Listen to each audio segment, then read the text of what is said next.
nandito kami at hindi po kami lumabas dahil nung pumasok ko kami, binigyan lang ho ng 1 minute bago i-adjourn yung sesyon.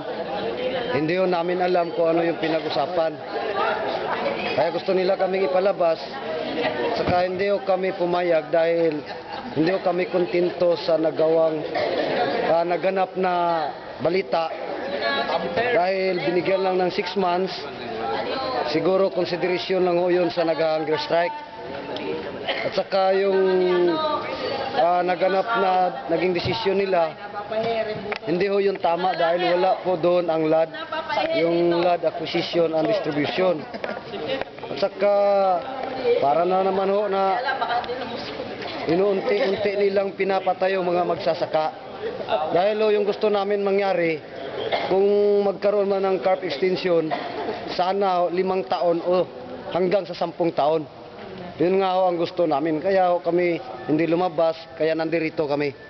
Hindi ho kami lalabas hanggat hindi ho namin natatanggap kung ano yung nasasang-ayon na batas na kanilang gagawin.